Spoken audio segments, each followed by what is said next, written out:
to today's video. Today we are going to analyze Brad Pitt and Angelina Jolie. As I did in the other videos, I want to find out, do they have any like twin flame, monadic or split twin aspects? And we're going to do that by analyzing their birth charts individually, like I did in the other videos. Then we're going to do the Synastry, then the Composite, and then we're going to apply the Composite onto their individual charts. So same procedure. And if you are interested in that, you can contact me. I have been working as a medium, as a psychic since I was about 23 years old, so about 16 years. And yeah, I am an astrologer as well. And I specialized in manifestation. So if you're interested in coaching, if you're interested in pick a cards, you can check out my other channel, Magic, Twin Flame and Soulmate Coaching. But if you're interested in an analysis like this of your charts when it comes to a counterpart, it could be romantic, it could be a soulmate, it could be a friendship, it could be a relative, whomever you have in mind and you want me to analyze your dynamic, you can contact me. If you only have your birth time and date, I need your exact time and date, but not your persons, I would ask you to watch the video I did on Lisa Bonet and what was his name? Sorry, Jason Momoa. Because there only have her exact data and not his. We do have his birth date but not the exact time. And yeah, you can see what I can do and find out if we have that limited data, but still it should give you enough information to at least see in what direction it is going. So yeah, let's dive in with this one. Again, if you want to contact me, you will find the information in the description box below, but also in the About Me page. And prices will go up after January 2022. So book soon if you want to profit from the old prices and you want your own analysis like this. I did specialize on Twin Flame and Divine Counterpart astrology. That is my specialty. That is where I did a lot of research on, and also channeled information from spirits to find out the different kind of dynamic. You will see that if you watch my other videos as well. So that is what we're going to do here as well. And we're going to start, as we did in the other videos, by looking at them individually to see if they have similar energy, because a twin flame, not every kind of soulmate, okay, not every kind of soulmate, but a twin flame, a monadic twin flame, or a split twin flame, or a soul twin, soul twins as well, you will find aspects of that because they will have a very similar yet matching complementary energy to yours.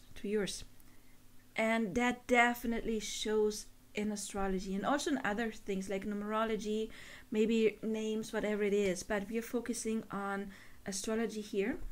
And a little spoiler, I actually found some signs that may hint that Brad Pitt and Angelina may be split twin flames.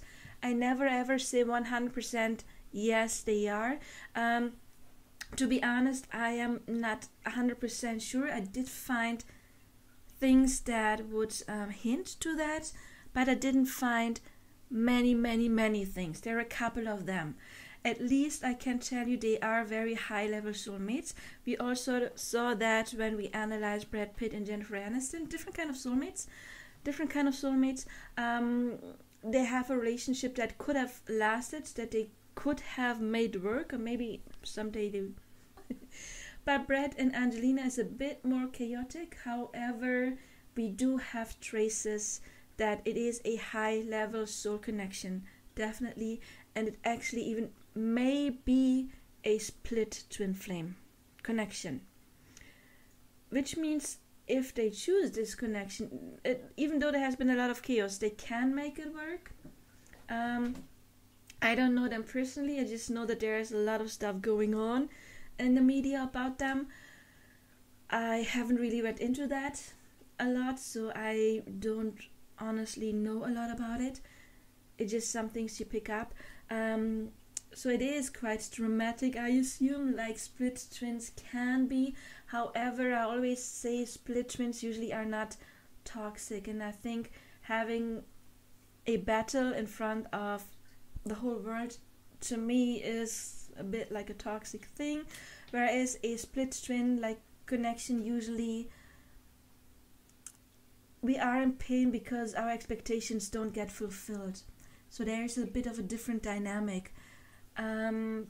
So again, I'm not 100% sure to label that. Of course, they do have some indication. However, that really going at each other, it's in that way would more like hint that they're not really a split twin connection. However, there may be a connection that is very similar to that. For maybe, we don't know. For maybe, what is the word? Preparing one of them to meet their split twin. Because before you meet a split twin, you probably have gone through a relationship that was kind of similar. So I can imagine them to be something like that. Maybe split twins, but maybe, and I assume it would be more like that because they do have some toxic traits. It is more like a preparation for at least one of them for a high level soul connection, if they do the work, of course. Because again, you would attract something that is similar to the energy of your true split twin flame before you actually meet them. You do get prepared in some kind of way, and you get the chance to already do some healing and ascension work, and then when you have done that, you would draw in a divine counterpart where you don't have that kind of bickering that they obviously do have. So my guess would be something that is close to a split twin, but not entirely. Why do you think that? Let's dive in. I know there was a lot of rambling going on now. So let's check this out. What do we have here? I'm not going to talk about every planet here because those videos do tend to get long, and we're going to focus on the most important ones, which are the personal planets. Sorry, it's everything between Sun and Mars, and then of course for any kind for this portion those asteroids are important too. In Synastry, of course, those planets are important as well, especially Saturn and Pluto. So you will see that I will focus on those because again, I am trying to find out, are they divine counterparts or not, and we don't know everything about their Jupiter connection in detail, or Neptune. You would think, yeah, Neptune is important, but actually it is not as important as you would think. It is important, of course, but yeah, let's dive in. So, if you have watched the other videos, we already talked about Brad. He has strong Sagittarius. He is a Sagittarius Sun and rising, which means the opposite sign is Gemini. And something we often saw is that in a high-level soul connection, not every high-level soul connection doesn't even have to be a high level, but closer soul connection, there is some mirroring going on.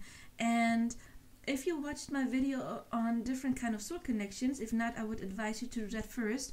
You will see that split twin flames usually have opposite signs, and we can see it here. We have Sagittarius over here, and the opposite of Sagittarius would be Gemini. They're opposing each other. So Brad has Sagittarius Sun and AC, and she's a Gemini Sun. So we do have opposite signs going on. That already could be one of the hints for a split twin flame connection. Then we do have him, his moon in Capricorn. Why did I highlight Capricorn? You don't have, oh yeah, she's a Cancer AC, which means she is a Capricorn DC. And DC, the descendant, usually shows what kind of people we attract, which means she would often attract people with Capricorn energy. People who have somewhat Capricorn strong in their charts, can be Sun, Moon, Rising. And that by itself does not say anything about twin flames or soul connections. That is just a kind of energy we often attract into our lives, or people who would attract us. For example, my best friend, she is a Leo rising, so she has Aquarius descendants, and I'm an Aqua moon. So that is somewhat that she would attract somebody like me with strong Aquarius energy. And of course you have other things in common as well. But I just wanted to point out, it doesn't have to be romantic. It could be, you often find it in families. You just tend to attract people that have this kind of energy. That is why we highlighted this. And then we already said he has strong Sagittarius, and she's got her moon in the 9th house, which is the Sagittarius house. So she is not just loaded, her energy is just loaded, not just loaded with the opposite, Gemini, but also she has with her moon Sagittarius energy within herself. That is something that is very important, because we often attract people who have similar energies, especially when it comes to the sun, moon and rising sign. And the energy is not just by a planet being in a sign, but also by a planet being in the according house. Then we have Capricorn and Gemini, DC. Okay. He is a Sagittarius AC, meaning he has the Gemini DC, and she's a Gemini sun. So that's the same thing we were talking about earlier when we look at him, Gemini DC here, and she has the sun, this is this symbol, in Gemini. So he would attract people who have strong Gemini energy.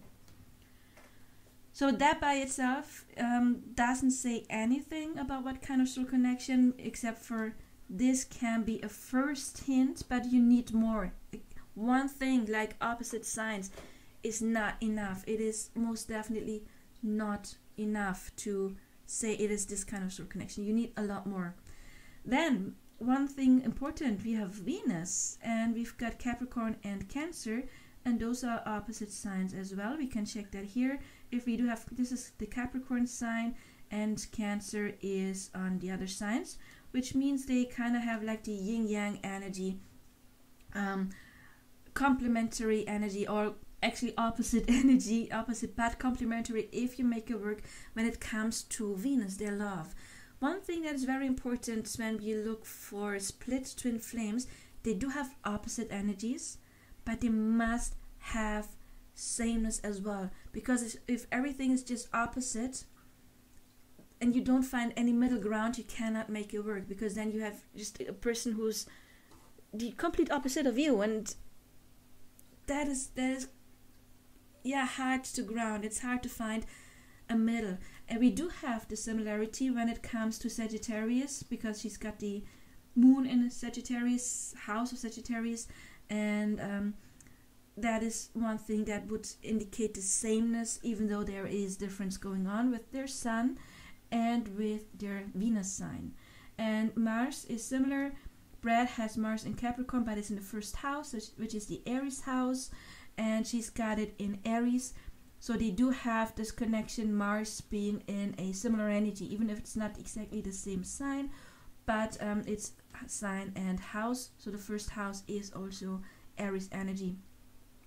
I wrote here not too important, because Jupiter stays in one sign for a while. So pretty much everybody who was born within a couple of years would have Jupiter in Aries. And not everybody who's born within a couple of years would be your soulmate. You don't have a soul connection to. I mean, on a broader level, of course, we are all connected. But when we talk more about a personal level, then this is not very important. Then Neptune, we've got Neptune. He's got it in Scorpio, but in the 11th house. And she's got it in the Leo house, which means the opposite house. But again, Neptune, houses are more important than signs when it comes to the generational planets, because the houses the sun or the planets go through each house once a day. You know, they cover all of the houses, but they do not cover all of the signs. That can take a long time. Then Pluto, we got Pluto, the opposite house of Gemini. She's got it in Gemini. So again, we do have opposite houses. That just means that when they transform in different opposite areas of their life that are highlighted here. Juno is one thing that is actually very important when it comes to soulmate connections. But I wrote not important here because it's not as much important to have the same house. More important is when you see Brad has Juno in Scorpio, which would mean that his counterpart may have strong Scorpio energy. She doesn't have it here, nor does she have strong Scorpio house. Another thing we could check is if she's got strong Scorpio energy. I haven't checked that. We can do that right now. Where is her Pluto? Down here. Her Pluto is connected to her Sun. Yes, so she does have strong Scorpio energy. Because Pluto is connected to Scorpio, and if Pluto forms a connection to Sun, Moon, Rising, you do have that energy strong in or if you have the Sun or the Moon in the 8th house, that would also give you a lot of Plutonic energy. But yeah, she does have strong Pluto energy, strong Scorpio energy. So that is something that could be a fit. She's got her Juno in Gemini, which means her divine counterpart probably has strong Gemini energy. He doesn't really have that here, nor the 3rd house a lot, but still it could be a match, because even if he doesn't have Gemini, he may be something like this. Someone who likes to talk and convince others of their point of view. Hands are always moving. That is more like a Gemini rising thing, because the way we move often shows is connected to our rising signs. I'm a Gemini rising, so I do talk with my hands quite a lot, and I do talk fast a lot. Jump in the car and go. Yeah, spontaneous energy. I don't know Brad Pitt personally, so he may be something like that. Maybe he is deceitful, I have no idea. But maybe he is very talkative. Let's check, where is his Mercury? Does he have strong Mercury? His Mercury is in Capricorn. They're not the biggest talkers, to be honest. Not necessarily. He doesn't have a strong 3rd house either. So that would not be a match, but still, it doesn't have to be a match for both of them, okay? We do have that Angelina has a strong Scorpio energy, and usually you find a connection in one of them. It could be both, but usually you have something hinting to the energy of the other person in one of the people. It doesn't have to be both. What we want here actually with Eros and Psyche is that we want them to be in the same sign. Meaning one person's Eros and the other person's Psyche. So we have Aquarius and Taurus here. We do have Sagittarius and Virgo here, so that is not necessarily a match. However, he is guided in the 3rd house and she as well, but this is not too important. It would be more, it would be better if it would be Psyche, you know, if they had Eros and Psyche in the same houses. And they do have it here, Psyche in Sagittarius, and she's guided in the opposite house. Again, not very important. You usually would like to have something similar going on. For example, Aquarius is an air sign. Her Psyche is Earth, unfortunately. It would be nicer if it would be an air sign as well. And his Psyche is Sagittarius, it's a fire sign. And her Eris is Virgo, so it would be nice if they both would be Earth or fire signs.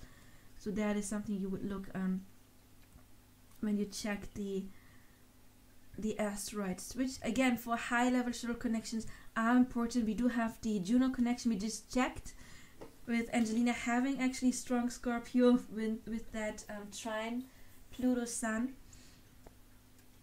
But here we don't really have that.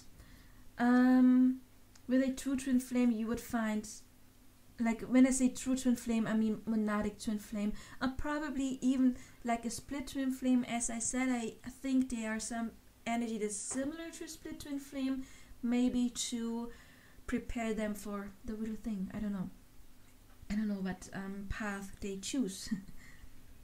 But with a monadic twin flame, everything would be more connected than this is. Let's check this. We were already talking about some of it.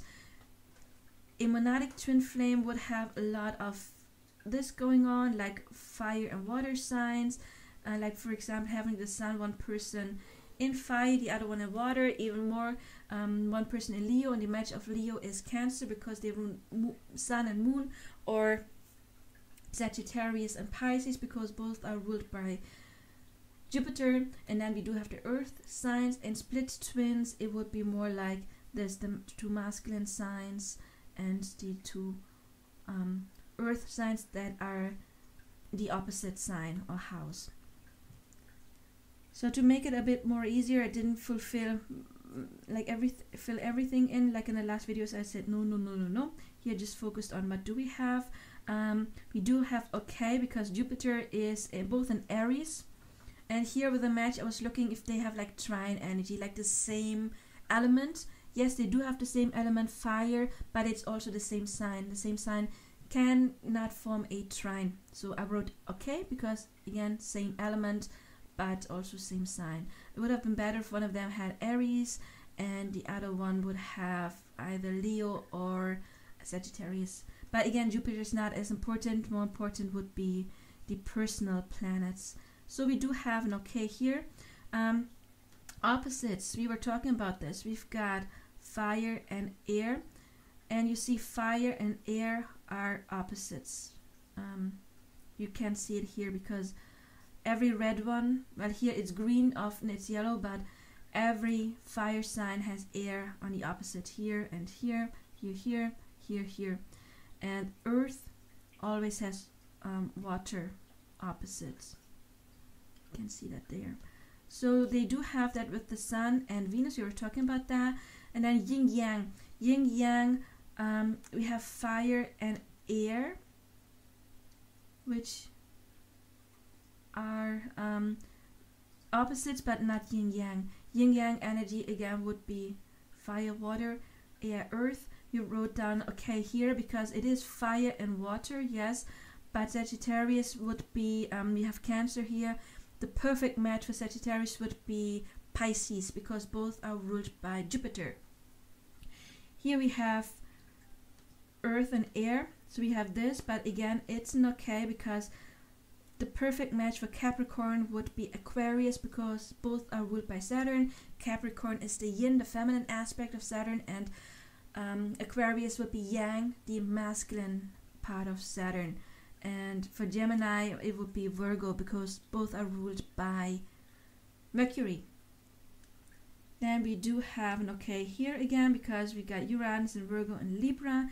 Again we got air and earth.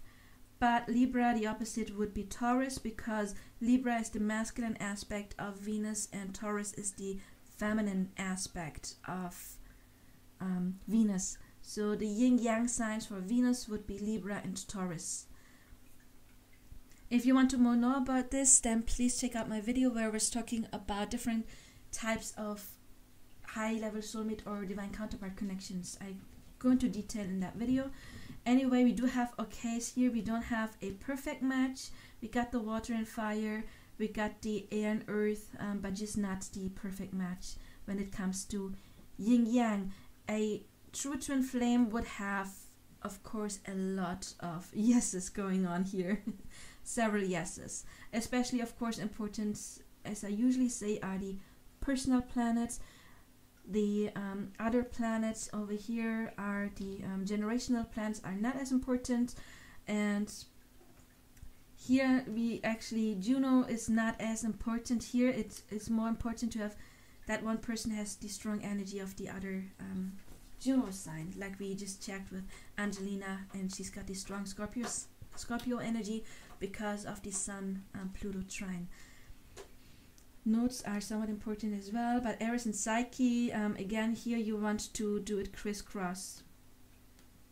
Actually we got air and earth, which isn't and we got fire and earth here, so that would not be a match. But actually but again, this is not as important. It would be nicer to have trines here, so this would be the more elements. That would be what's actually more important. But anyway, let's jump right into the synastry. But I need a sip of water. If you wonder, I got the asteroids from over here. That is just like a lot to watch. This is easier, so we are going, especially since they show all of the asteroids, I chose the ones that are more important for soulmates, which again is Juno, Eros and Psyche down here. And I also have to admit, I haven't learned all of the asteroids yet. I've really focused on the ones that were important when it comes to finding out is there a soulmate, what kind of soulmate relationship. So we just found out over here, are their energies a match? And somewhat they have opposites. They do have some kind of sameness. For a true split twin, there would have been a bit more, I feel. For monadic twin flame, there would have been way more than this. But to find out if they have a strong soul connection, what is important is finding out if they have a lot of connections. And you see it already, they have a lot of red lines, which is a bit difficult, but you see their personal plans, or their plans form a lot of aspects, and that is how you recognize a soulmate connection or any kind of soul connection. Here we're not just talking are they soulmates. I mean, this part, yeah, that can give us some indication, and again this part's down here, but with this part you just wanted to find out, could it be a split twin, could it be a soul twin or a monadic twin. And definitely they don't have soul twin energy, they definitely don't have monadic twin flame energy, and they have a little bit of traces when it comes to split twin flame. They do have more when it comes to the composite, so I'm looking forward to that part. Because before I did the composite, I was like, no, it looks more like karmic. But after I checked the composite, I was like, yeah, that actually might be, that actually might be a split twin flame. They are at least strong traces there. But we will get there.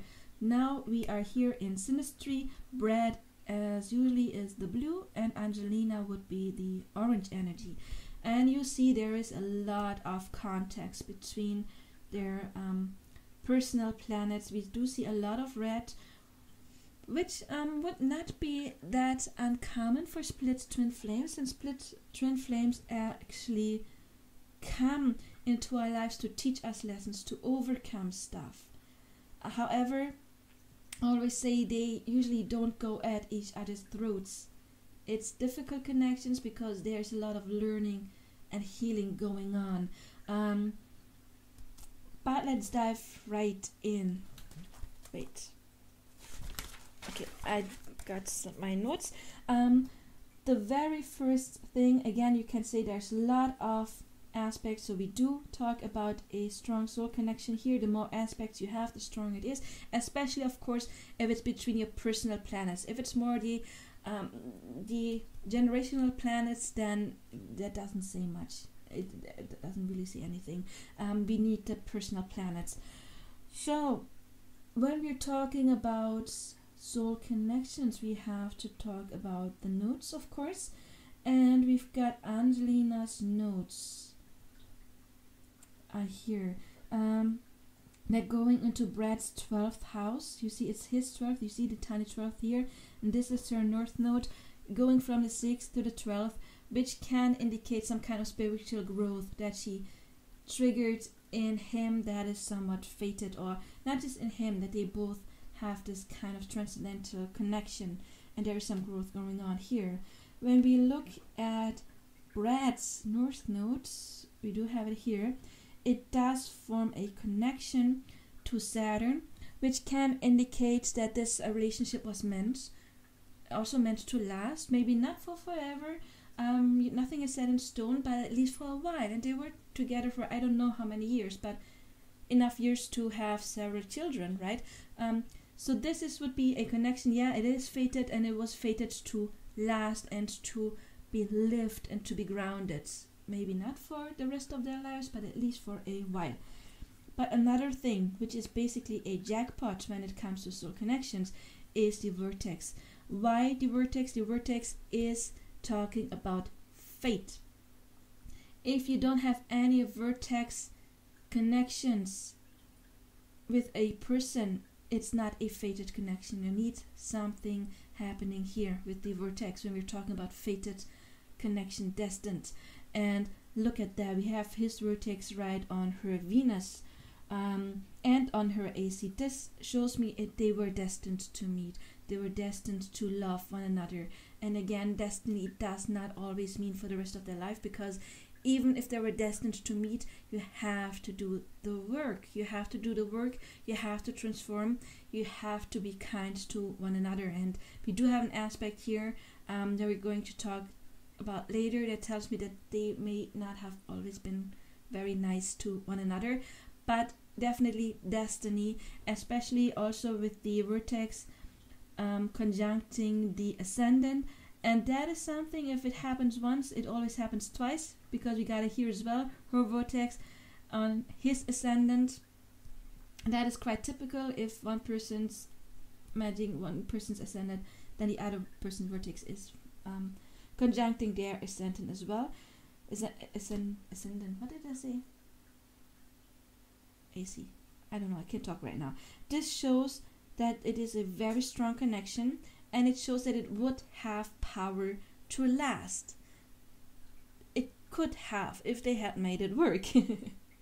But again, we have to talk about everything. This may be a very positive aspect, but if you have some other shit aspects, then of course that is a bit more difficult.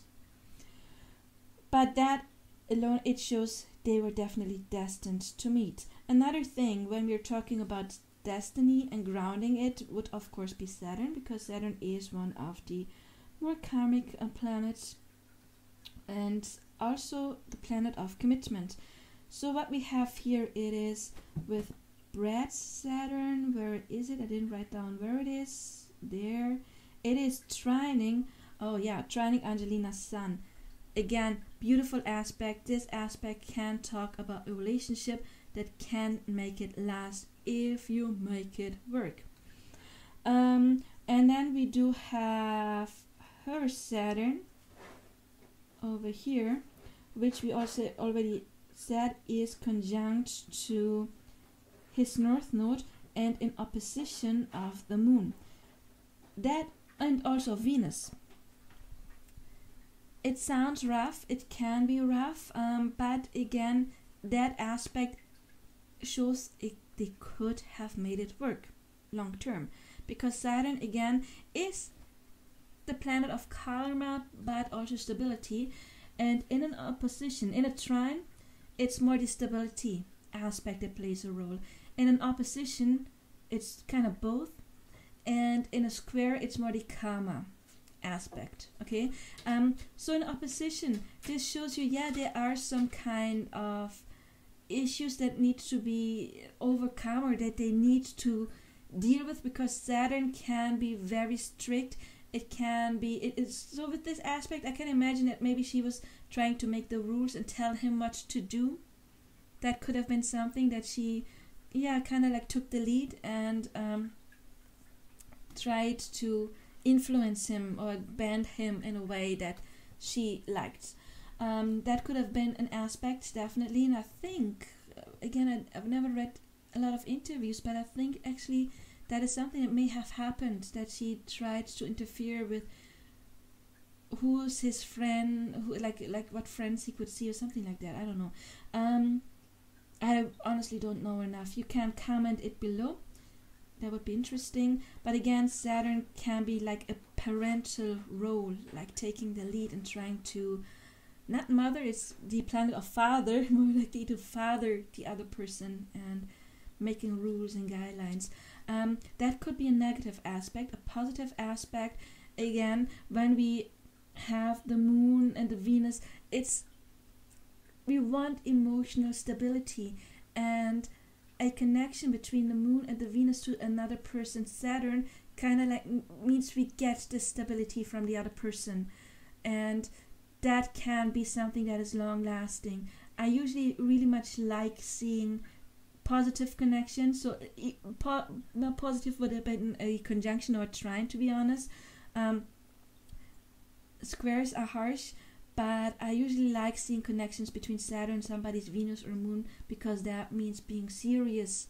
Saturn is the planet of seriousness, being serious about the other person, being serious about this connection and wanting to create stability and long-lasting bond. So it's a double-edged sword, kind of like this. You can make it work if you find your agreements, of course. Then let's look at the sun.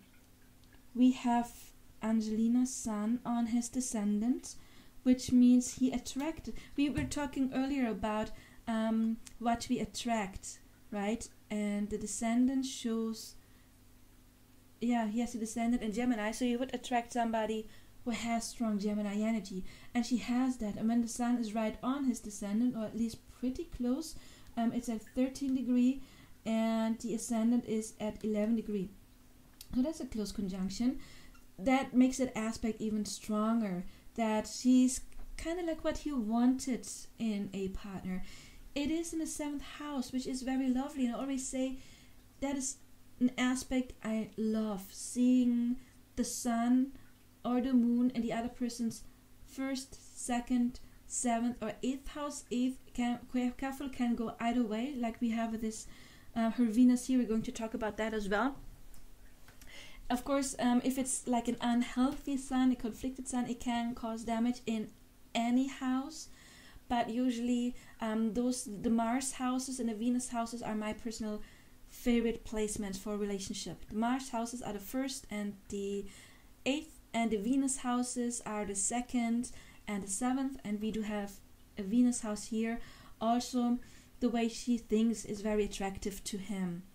So that is something that is by itself a very, very beautiful, lovely connection. Brad's planets, it's in her 6th house. I wrote down, yeah, we got a lot, not the sun, but we got a lot going on in her 6th house. The 6th house is our work life, our daily life, our daily routine. So I feel like he gave her a lot of, you could say kind of like stability when it came to their everyday life. She felt loved and understood with Mercury when it comes to their everyday life, or he felt that way too. And also this indicates that they may have worked together, and I think they did, right? Not just movies, but all of the public appearances and that kind of stuff. I mean, that's their work as well. So this shows that this may have been a work relationship, a relationship where work plays an important role. I wrote down we do have a weak square with the moon. What moon? Oh yeah, the moons has a weak square because it's 22 and 13 degrees, so that's 9 degrees apart. That can say that sometimes their emotional needs were not always met, that they had some difficulties to helping each other or making their emotional needs met. That could have been an issue. It's a weak square, so nothing that could not have been overcome if you worked on it. But yeah, now we come to one of their most unpleasant aspects. We do have the Mars square, and you can see his Mars is at 10 degree Capricorn and hers at 10 degree Aries. That's a perfect square, 10 degree, and that's harsh. That is actually very harsh, and I found this site. It's teaandrosemary.com. Let me have a sip of water. And you can see a Mars square, Mars Synastry aspects bring with it lots of volatility, fighting, and charged sexual energy. Generally, when this aspect is involved in a relationship, the people will fight a lot. So that may have been one of the issues why they were not as satisfied with the relationship. This aspect can become quite explosive very quickly. At the beginning of this relationship, both people may feel magnetically drawn to each other and attracted to each other. There is a large amount of sexual energy, I mean, she's Angelina Jolie, and Brad Pitt, not surprised, which may be the ruling factor that brings these two people together at the beginning of the relationship. The problem is going to be staying together, and that was the problem. When Mars square Mars aspects happens in cardinal signs, and their signs are cardinal because we do have it in Capricorn and in Aries, and those are the cardinal signs because they're always the first sign. You know, Aries is the first house, and then we do have Cancer, and wait, I kind of lost it. No, sorry, it's not. It's Cancer. It's Libra, and it's Capricorn. Those are the cardinal signs. They are always the beginning, and they are the signs that come with the new season. You know, Aries begins with spring, Cancer with summer, Libra with fall, and Capricorn with winter. So they are the cardinal signs. When Mars square Mars aspects happen in cardinal signs, there is a tendency for both partners to want to take the lead in a relationship, which may lead to power struggles. And we already saw that with her Saturn opposite this. So this could have been a power struggle, that she tried to take the lead and he did not let her all the time. This friction of energy make both people want to have the upper hand, while neither person actually does. With cardinal signs ruling the Mars square Mars Synastry aspect, there will be a lot of explosive fights as both people want the other to bend their way of doing things. No, it's not cardinal with them. It is no, it's cardinal. Sorry, it's not fixed. It is. We don't have mutable energy. However, regardless of what signs the Mars square Mars Synastry aspect happens in, these two people will fight a lot. This may happen in the early stages of the relationship, which can lead to some degree of excitement or addiction in the relationship. These two people can tear each other apart with their anger and don't seem to care if they do. Other aspects, such as well-starred Venus or Moon aspects, can go a long way at tempering this. Okay. So anyway, this is a very harsh aspect, and I don't know if they did fight a lot, but it's yeah, something that is not very nice. Especially when we look at his moon, it doesn't form any positive aspects at all. You see only red lines coming from the moon, which means his emotional needs were not fulfilled and hers not as much. He tried maybe in some aspects with this trine, but yeah, they were not always on the same page, which is quite unfortunate. Also about the fighting, we do see her Pluto in his 10th house, and Pluto is the destroyer, you could say. Pluto, I always say, is black or white. It's make it or break it. It's true love or pure hatred. And Pluto in the 10th house can indicate that she first built up his fame. She was very good for his fame, for his reputation. But then Pluto can go the other way, can go dark. And I think right now she's trying to destroy his reputation, right? I mean, they have this very public fight going on. She's talking negative about him in public. So yeah, that is something that can happen with somebody's Pluto in the other person's 10th house, destroying the other person's reputation. Another thing, of course, that is very, very strong here, it's not just Venus connected to the vertex, which shows you definitely fated connection, but it is also in his 8th house. And the 8th house is the deepest possible emotions. It's the Scorpio house. It's the house of healing and transformation. It's the hidden emotions. It's the occult. It's the shallow work. And Venus or Sun or Moon, especially Venus and Moon, in somebody's 8th house can be love at first sight because it's that plutonic connection. But yeah, it can turn. It can be either the biggest possible love or pure hatred. So it can go either way. This is not a, oh, yeah, we're kind of okay connection. So it can switch from true love to true hatred. And I don't know them, but that is something that may have happened here. So this aspect, it can be beautiful, it can be brutal, and we see this Venus is only negatively connected to the other planets.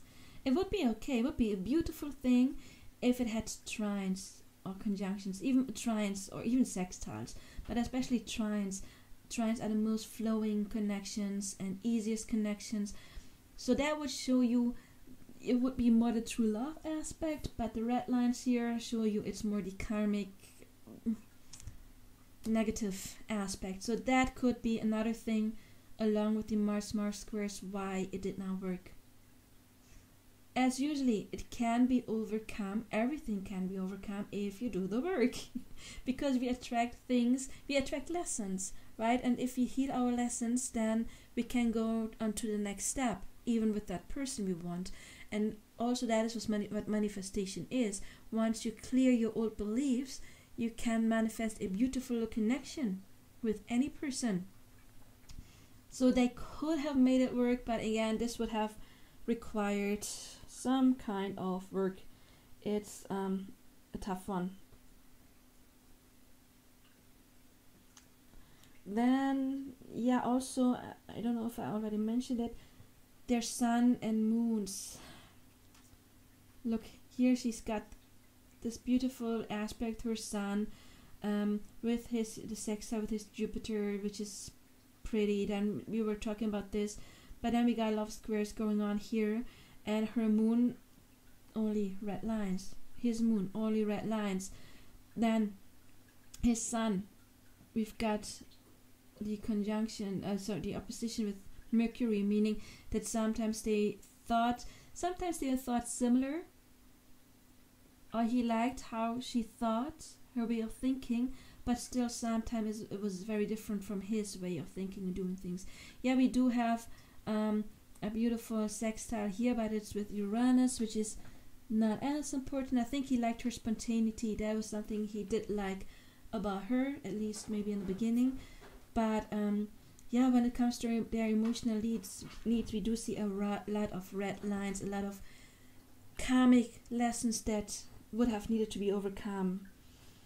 And also Pluto. Pluto again is healing, it's transformation, and Pluto is, I love Pluto. I love the bad boy planets, which to me are Saturn, Pluto, and Uranus, because they can bring a lot of change or stability, but they're so tough. That's why they're the bad boy planets when they're affected in negative ways. Because Pluto can be karmic and it can be deep soul connection. I mean, karmic can be deep soul connections, right? But it's again either black or white. It's make it or break it. It can take you to the highest places, or it can destroy you. So with Pluto, we do not want to see that many squares or positions. It's rough. It is rough. It shows more like karmic energy between those two. Also notice we don't have any Chiron connections here. That's his Chiron, that's her Chiron. They're both unexpected. I mean, we do have Black Lilith here, but we're talking about personal planets. Chiron is the wounded healer and high soul connection, especially if there were split twin flames. They come to heal you. Yes, there is shadow work. Yes, there's some pain involved, but they come to heal you, and we don't have that here because Chiron is not aspected, and Chiron actually is bringing each other some kind of healing. Then we do see Brad's nodes are connected, but again, this one, a lot of red lines, none of the blue ones, and we do have this beautiful thing going on here, but that's basically it. There's no other connections that hint. Yeah, this hints this stable connection was important, but there's no other things, connections that show you that she was meant to be in his permanent future. And also here, North Node isn't either. So this can indicate that they were not meant to last. It doesn't have to. It does not have to. High soul connections don't necessarily have to have node connections. They usually do have either south node or north node connections. But even the south node stuff is, there's nothing going on here. And with him, it's negative stuff. So this indicates that they know each other from a past life, if you're still holding on to the construct of past lives, of course. But yeah, that one is, it's another one that's not too positive. It would be okay if this would not be here, if it would be positive connection. So positive south node connections do not mean that you hold the other person back. This, however, can indicate that she was holding him back in some kind of way and keeping him stuck in his lessons that he needed to free himself from, which again can be somewhat tough. So yeah, we're talking about the Mars and Mars fighting. This can be great for sex. Very amazing, a Mars-Mars connection for sex. If you are not too much into vanilla, that is. But it can be a toxic aspect. We're talking about this. And then also important to me is Brad's Venus over here. All the red lines. So his Venus is not in any positive connection, which shows that ultimately for the long-lasting relationship, he did not feel like he was too loved. And here we do have this vertex connection, but otherwise, which again, meeting was fated. We don't have anything positive going on here as well when it comes to her Venus. This is unexpected as well. So let's talk about the composites, which is basically, you know, when two people come together, they form a third energy, and that would be the composite. The composite is telling you more about the nature. This is how they acted towards one another, how they inspired one another or didn't inspire one another. The composite actually is a lot more positive than this. This is rough. It does have a lot of karmic stuff in there. And this does not look too bad.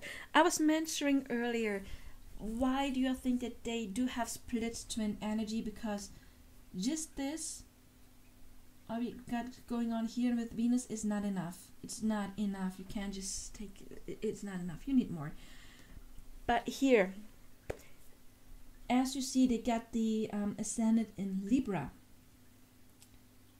And Libra is really ruling the 7th house. So they got the first house energy in their 7th, which means everything is the other way around. So they got Pisces, which is the opposite of Virgo, in the Virgo house. And they got Virgo in the Pisces house. They got Scorpio in the Taurus house, and they got Taurus in the Scorpio house, and everything, you know. Which means that there is some kind of a yin-yang energy going on here, because we do have complete opposites, but still they're combined, because they have the Sun in Pisces, the opposite of Virgo, but still in Virgo. And this means bringing opposites together. And I was saying earlier, that is something that's important in split twin relationships. They do have opposite energies, but they balance them, they bring them somewhat together. And that is what is happening here. Also, of course, with their nodes. We do have the Sun connected to the South node, which also implies knowing each other from a past life. Also, they have Uranus go here right on the ascendant, but in the 12th house. It's still in the 12th. Wait, is it in the 12th house? It's a 12th degree, and the AC is.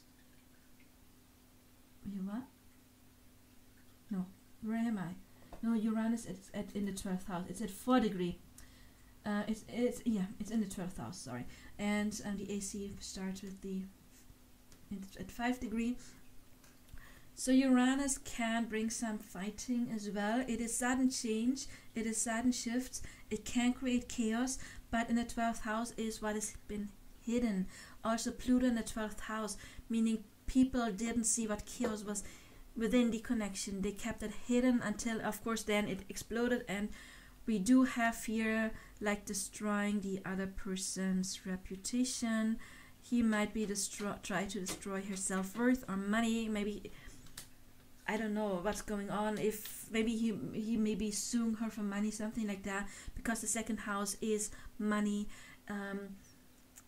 It is worth, but also self-worth. So that may be where he is attacking her when it comes to financial stuff or her self-worth, and she's attacking him in the public reputation. Why do I say attacking? Because Pluto doesn't have to be attacking or destroying. Pluto is the destroyer, but again, you see it's only red lines. So Pluto is transformation, is healing, but here we see the negative aspects of Pluto coming to play and not the positive ones with all of these red lines. So a lot that was going on in the 12th house, meaning hidden, not public. 12th house is like the 8th house, kind of like connected to secrets. What else did I write down? Yeah, the opposite conflicting energies, but they can balance it. Yeah, this can talk about a turbulent connection. There is this need to transform, but maybe they have had their problems to really, I mean, because the 12th house is talking about our illusions as well. So maybe for them it was to find out what was illusion, Pisces energy, and what was real, tangible, Virgo energy. Virgo is tangible, to find the balance. Maybe there has been some kind of issue with putting the other person on a pedestal and having to learn, because again the North Node is what we learn, to see the other person tangible for who they are, minus the illusion that Pisces energy can bring you, because Virgo is the complete opposite of illusion, of course. Also, they had to learn to be more grounded in that relationship and with one another, and again to learn to see past illusions, not putting the other person falsely on a pedestal, but seeing them for who they are and then stepping on that pedestal together. Then I do have Mercury on the DC. Yeah, they kind of like often thought alike. We saw that her Mercury was in Brad's 7th house. He liked how she was thinking and in many things. However, it is opposite Uranus, which is the chaos planet. So sometimes maybe they thought that the other person was thinking too radical. Yeah, radical is the word that comes to mind. This aspect can stand for kind of like radical thinking and then headbutting going on, and we saw the Mars squared, and that could have caused fights, different ways of thinking, radical thinking, and trying to make the other person do what, yeah, like making them fulfill your own needs. Then we do have the Sun opposite Pluto, which is something you can make work, even if it's an opposition. Opposition, unlike trines, or energy, squares, that's something that stays. And a square can be overcome once you learn the lesson. And opposition always stays. You have to learn with it, to live with it, that there are differences. And this means that they would always have to transform with one another, and that there always could have been some kind of difficulties, but also after that there's always some kind of healing and transforming. And once you have cleared all of that stuff, ascending possibly could be going on there. So the Sun opposite Pluto can be good if you do the work, if you do the transforming. Otherwise it could kill you, but not literally, but you know, metaphorically speaking. Then we do have the Moon squaring Uranus. The Moon against our emotional needs. Also it is squaring Mars. Mars is our stamina, the way we fight, but also our inner power to do stuff. And that can also talk about that there were some disillusions some disillusions going on here. and also maybe placing some unrealistic expectations on the other person. We have that going on here with the sun in Pisces, and then since it's in the Virgo house, to learn the true, that's true, and then here of course as well. And that could be an indication that once maybe they saw the other person for who they really were, they noticed, you're not what I imagined to be, and that could have caused friction and fighting. So this aspect, basically they had to learn to balance their spirituality or their illusions, their fantasies sorry, and their rationality and reality. That was a major thing when it comes to that relationship. I need to drink some more water before we step into the last step. So here again you can see that could have made it work. This is not as bad. You do have some red lines here, yeah, but Neptune is not a personal planet, so once you kind of see the other person for who they are, and again, squares are something that can be overcome once you expect this, and this isn't very bad at all if you do the work. This shows that it could have made, especially, I forgot to mention, we do have Saturn sextiling the moon, and that is another aspect that can say you can make it work, but the problems are more like here in their own the way they acted towards one another. That could have been more the difficulties going on. But let's see how this relationship affected them. Again, they could have made it work. It's the biggest problems I see here is this part. Venus in the 8th house is, I like it, but it would have needed a lot of balance. And of course the Mars, that is not an easy one. However, let's see how this third entity, the relationship, kind of like influenced them individually. So we see here we do have the sun in Pisces and at 19 degree, here 19 degree, and let's check Brad. So we do have Pisces over here, 19 degree. It's forming a weak conjunction, of course, to the IC, which is kind of like our past, our childhood.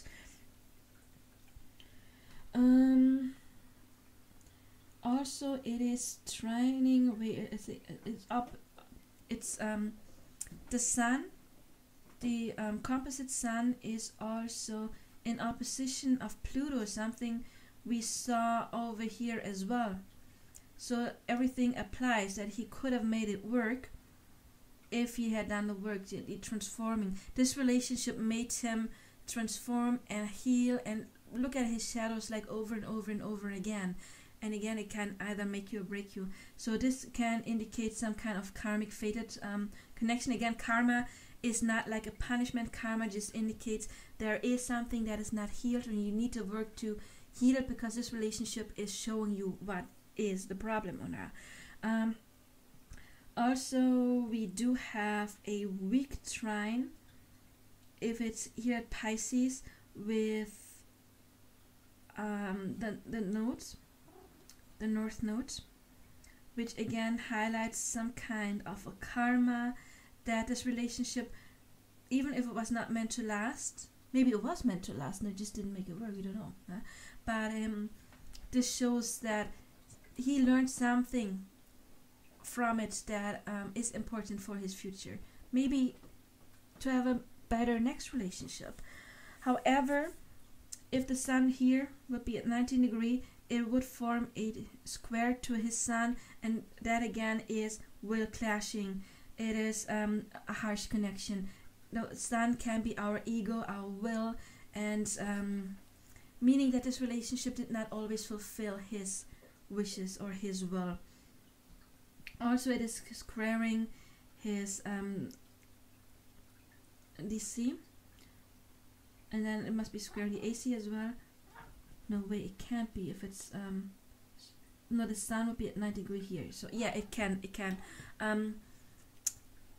Again, that is something that's difficult, but because the AC is another aspect of as that is very important. Sun, moon, rising sign are the three most important signs, and that can also show that maybe he changed in this relationship, or he transformed in a way that was not really him. Maybe he took on a persona in some kind of way because he expected her to want that, or it just turned him into something that was not authentic for him. We can say that. So there is some conflict going on as well. If we check her again, the sun would be a 19 degree, which would be here, Pisces. We don't have any conjunctions here. We don't have any oppositions here. Do we have trines when we go down here? Nope, we do not have with the Scorpio. We do have a trine with the sun and her Saturn. Again, that shows that she wanted it to last. She wanted it to last, and but again, her being the Saturn person can mean that she was kind of like the one who set the tune, the boss in this relationship, if you will, making rules, making restrictions. But again, it shows that she was serious and she did want it, at least for a while, she wanted it to work. But again, we do have a square. If this would be at 19 degree, which would be here, it would build a square with her sun at 13 degree Gemini, and we had the same with Brad, sun squares, meaning this relationship also clashed with her will. She could also not always be her authentic self in this relationship. That reminds me of the Mars square we were talking about, you know, the clashes of will. Also, it is squaring her Mercury, which also means that yeah, maybe they were sometimes thinking differently in some things, because we had this kind of like different thinking with this aspect here, the radical thinking, that something was going on there, that she felt like she couldn't always think authentically. They had some kind of, he often liked the way she was thinking, I think, in many things, with her Mercury in his 7th house, but I think sometimes she was just way off, or to his liking. I'm not just saying she was. We are talking about two people, and of course they both have their own free will, and sometimes it's just not a match. So I'm not trying to blame her just because they were not compatible, because if you're not compatible, you're not compatible. There's no one to blame. They had just had a different way of thinking sometimes. She couldn't always express, or you know, that could have been a thing. Maybe she didn't want to change the way she was thinking, because again, squares can show you some kind of a lesson, and maybe she didn't want that, and that was a difficulty. Let's talk about the moon. The moon would be at 2 degree Pisces, so let's check. 2 degree Pisces, except for Chiron.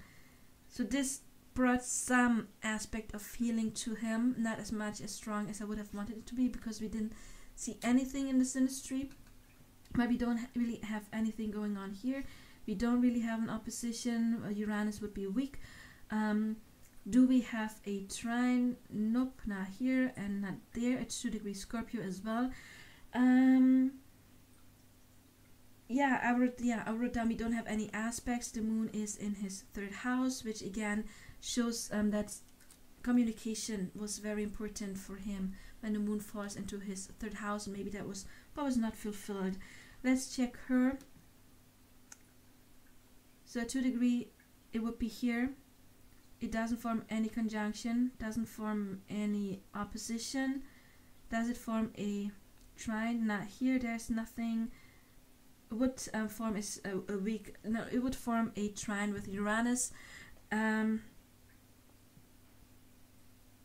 which means there could have been some chaos and stability going on, but not as much, because she probably is somebody who likes some kind of changes, because Uranus is bringing you change, and it's kind of like radical. But since it's a trine, it's not really a negative thing. What is important though, the moon would be in her 8th house, and that is shows, yeah, it's a Scorpio house. Again, it's a Plutonic house. So this relationship really brought out her Plutonic side and her maybe a radical way of thinking, because again, Pluto is black and white, and it's hard sometimes to find a common ground when you have something with Pluto that is not positive aspected. But it really, there was deep emotions. There probably was a lot of love when the relationship moon falls into her 8th house. There was deep emotion going on, but again, deep emotion can go either way. Pure hatred is also deep emotion. So this relationship made her feel very, very deeply and very vulnerable. That's the word.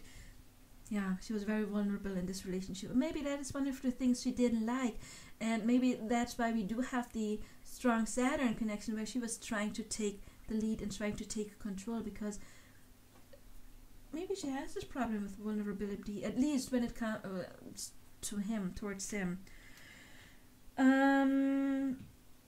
Also, the moon here would form strong squares actually to her nodes, because it would be at 2 degree Pisces and the nodes are at 0 degree.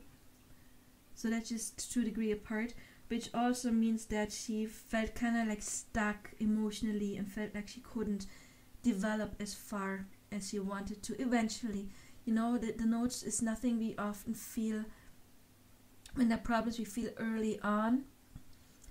With node connections, we do feel them very early on because there's this soul recognition.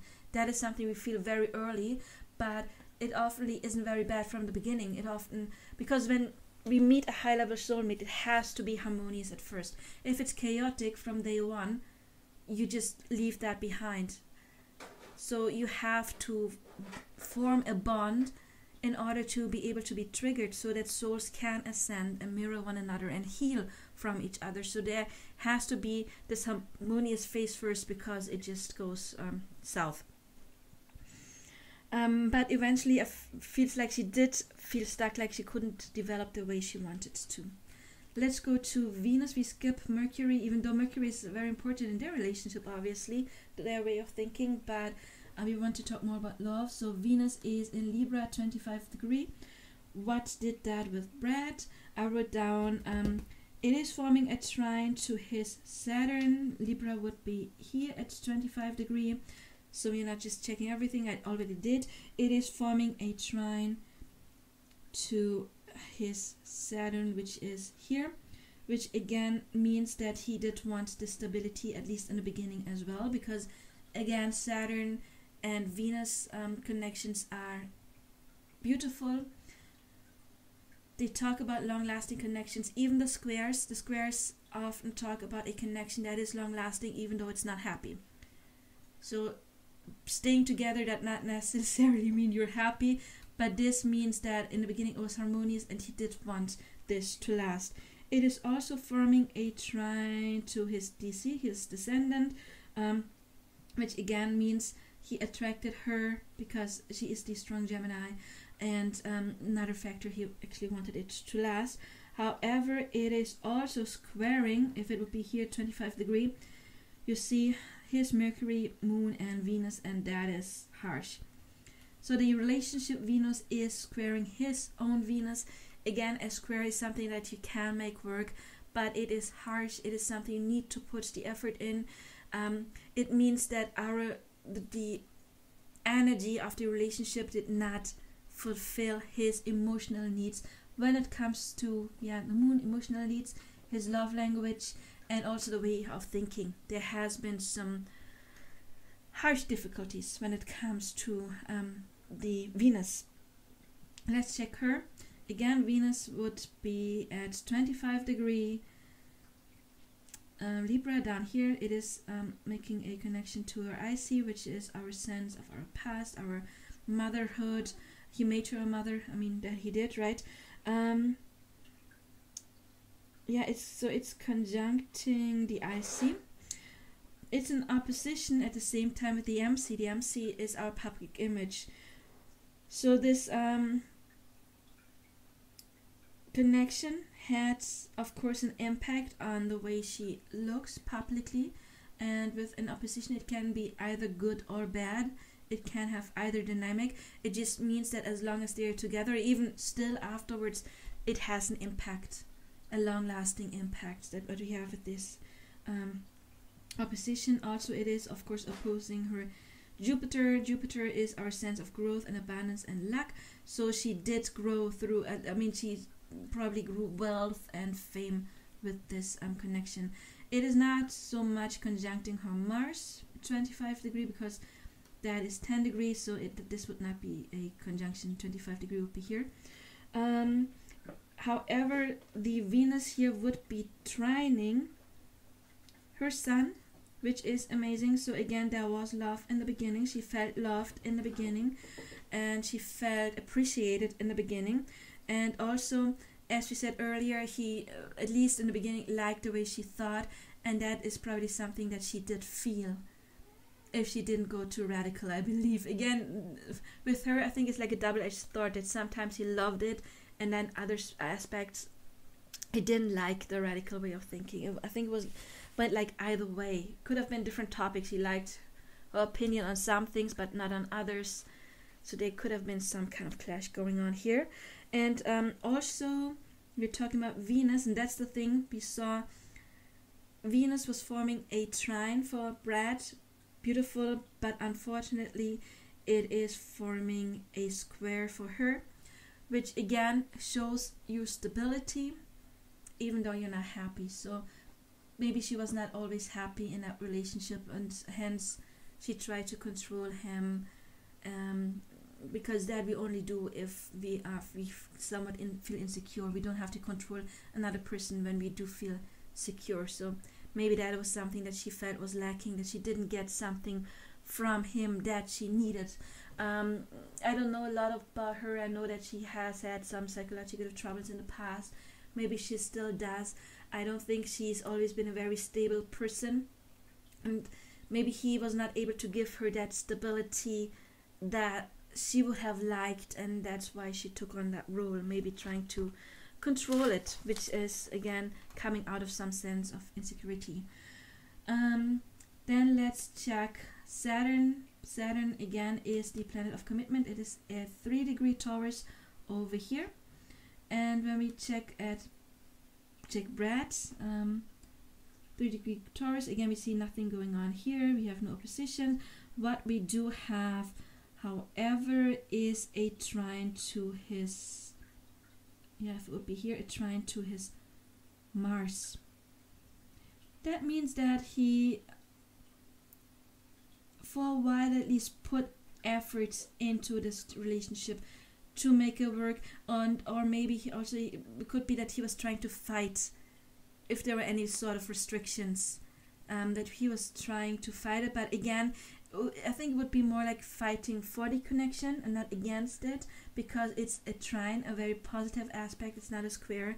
I think he was fighting for this connection to make it work for a while. I mean, they do have children, so that's probably usually what people do.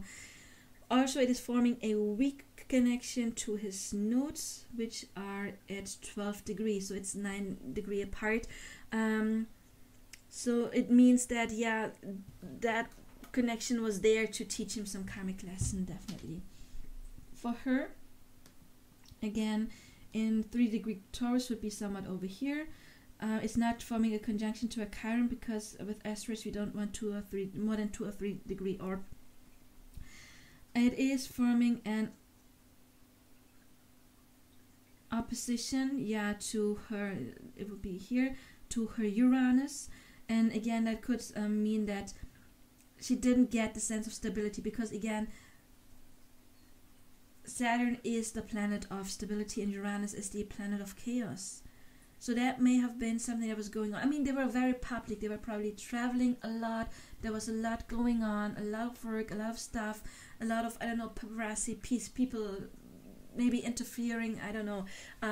So that could have been something, that there was a lot of chaos, and it was always there, because in opposition, again, oppositions don't go away, and it was kind of like threatening maybe her sense of stability in some kind of way, or maybe the opposite around. Maybe it with her, maybe it was actually in that the opposite around, that she felt a bit restricted by the relationship. Oh, I think I once heard that Brad, he was more like wanting her to be home more, but she wanted to go out all the time. Like, but out, I don't mean partying. I mean like doing charity work and, you know, traveling quite a lot, always being busy. And I think he wanted her to be more like a home person. So that could be something like that. The stability of the relationship, that was somewhat there. I mean, they did have a serious relationship, that she felt it kind of like conflicted with her sense of freedom, which would be Uranus. It is connected to Aquarius, and Aquarius is the free energy, the free, it doesn't want to be tied down, basically. So she could have sensed this connection as something that was kind of like tying her down. And also we do have it forming, it would be here, a square to Venus and her ascendants. And again, a Venus-Saturn square. So we have two Venus-Saturn squares. We have this composite Saturn squaring her Venus, and the composite Venus squaring her Saturn. Again, it means like being in a relationship. Yeah. Just thinking about that, I think one of the major problems is she couldn't control him, maybe, or she didn't get that security. But at the same time, or maybe it was actually quite, I keep thinking it may have been the more the opposite, that she didn't always, she tried to control him because she was a Saturn person in the Synastry, but at the same time it didn't give her the freedom she wanted to express herself, to express her love. And that could have been one of the things that killed this connection. Yeah, anyway, that is what we have for now. It's been another long video. If you are interested in getting your own video just like this, please contact me. As I said before, prices will go up after January 2022. So book it now. You will find the contact information in the description box below in my About Me page. There will be more videos like this. Next, I think I will do Ben Affleck and Jennifer Lopez, or Jennifer Garner. I have looked at both. I already kind of like analyzed some aspect of Jennifer Lopez and what was his name? I forgot it again. Ben Affleck. And strong connection. I think they may be not twin flames, but mirror twins. I was talking about mirror twins in my other video about high level soul connections, because they have not so much yin yang going on, but a lot of likeness. There have many things that are a lot alike, which is exciting. Very much looking forward to do that video. And also want to look at Jennifer Garner, because I just very recently saw like a meme, like something on Instagram, that he said something like she was the reason that he drank, or if he'd still be with her he wouldn't be sober, something like that. And I thought it was very harsh. And I wanted to find out if there have been some karmic stuff going on between them. I haven't really looked into that yet, but that's two videos coming up. It's Ben Affleck and both Jennifers, and Jennifer Lopez actually may be his divine counterpart. Again, we have different kind of divine counterparts. Twin flames is just one form, but she may be actually a divine counterpart. So I'm very much excited to do that one next. So if you're interested, of course, please subscribe, hit the bell icon and hit the notification icon, and you will be informed when I upload that video. And please share this. Please leave comments if you have other suggestions of celebrity couples that may be high divine level soulmate connections, or celebrity best buddies. That would be a nice thing as well. Or family members, and I might do that as well. I also thought about doing Justin Bieber and Selena Gomez, because I read in some twin flame forums that they might be twin flames. I don't know. I don't get that energy, basically. And to be honest, now going back to Brad and Angelina, I don't think that they are truly split twin flames, because there's a lot of fighting going on, and the Mars square, yeah, when you just see how they're going at each other in public right now, that does not scream divine counterpart. It's more like toxic, because they're really literally fighting each other in front of the world, and that's not. So I think they have split to an energy, as you saw here. I explained it a lot with Pisces and Virgo going on here, balancing the energy. They have elements of that. I don't think they are true split twin flames, but it is something that is similar to that. So they are high level soulmates. Not the healthiest kind, I believe. But yeah. Again, it's not always about the labels. It is. I have fun analyzing for the labels. I admit that it's fun, but I can never definitely say, oh, it is that. It's more easier to say, no, it's not that. If there's no aspects that would undermine that specific kind of connection at all. Yeah, basically I'm having fun doing this. And again, if you want your own reading like this, contact me. I'm very much looking forward to it, and I wish you all the best, and I hopefully see you in other videos. So bye bye.